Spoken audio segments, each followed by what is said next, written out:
Meus amados e queridos irmãos, eu quero vos cumprimentar com a santa e a gloriosa paz de nosso Senhor e Salvador Jesus Cristo. Eu sou o pastor Reginaldo Silva, da Missão Evangélica Pentecostal do Brasil, uma igreja que este ano está completando seus 80 anos de existência, 80 anos pregando o Evangelho do Reino de Deus. E nós estamos aqui hoje para dar continuidade ao nosso estudo sobre oração, algo que é tão importante na nossa vida e que não tem como nós vivermos sem orar.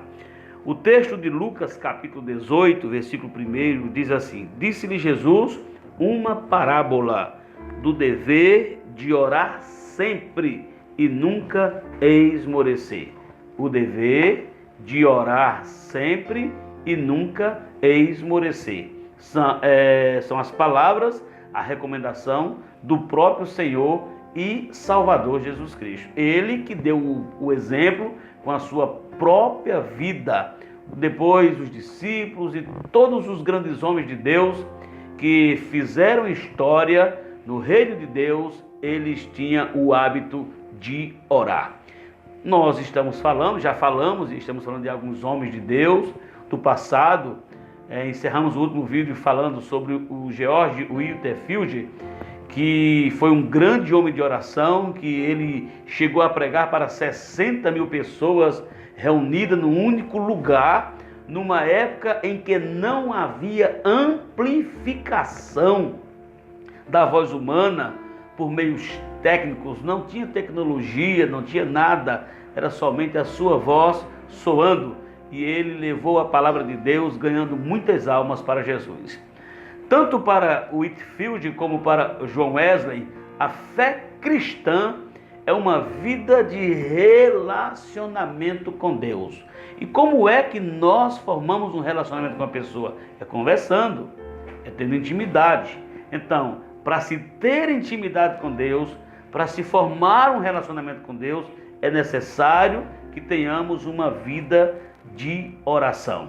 No livro O Poder através da Oração, de E.M. Bounds, ele declara: por mais erudito que um homem seja, por mais perfeita que seja a sua capacidade de expressão, mais ampla a sua visão, as coisas mais grandiosas e mais eloquente, ou que o homem seja o mais eloquente desta terra, não substitui de forma alguma a oração. A oração é fundamental para termos uma vida abençoada.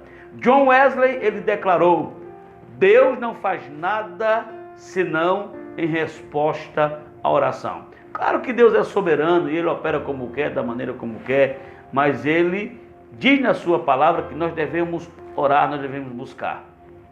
Voltando a falar de William Seymour, que foi o homem que Deus usou para o grande avivamento da Rua Azusa, ele foi morar na cidade de Los Angeles e ele se instalou numa residência e começou a orar e foi buscar ao Senhor por um avivamento.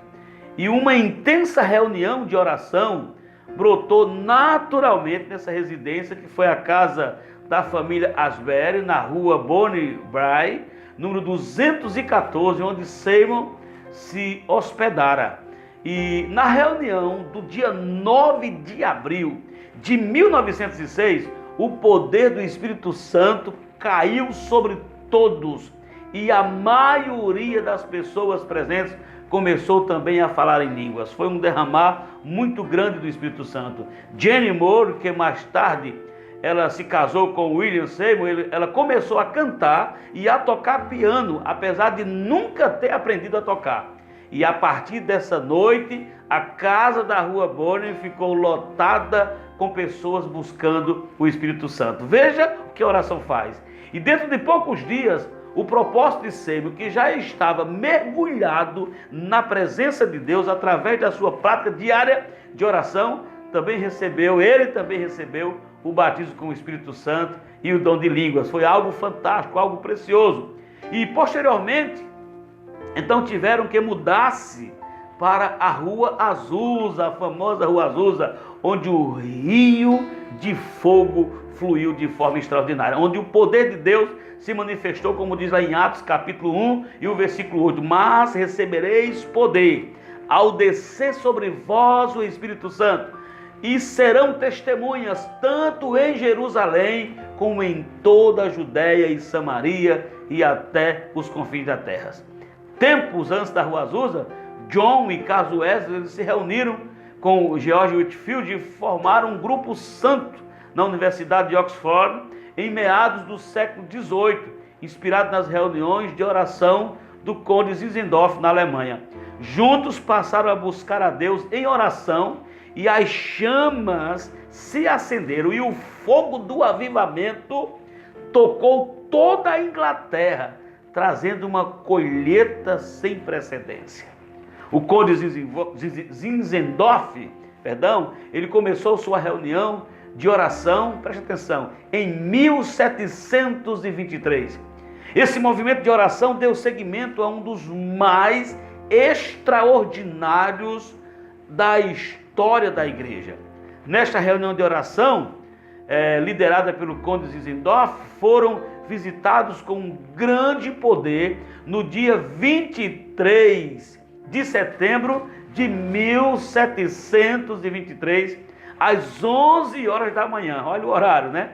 A partir de então, olha que coisa tremenda, se iniciou uma reunião de oração ininterrupta de 24 horas por dia, que durou 100 anos. Pense bem, são 100 anos de oração. Meus queridos irmãos, meus amados irmãos, vale a pena orar.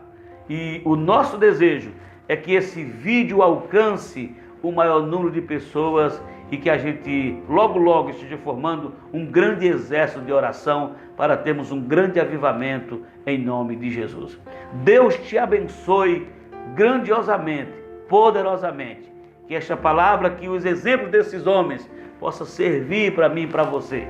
E que a gente também comece a buscar a Deus sem cessar, que a gente ore sem cessar e busque a Deus sem reservas. Deus te abençoe. Até o próximo vídeo.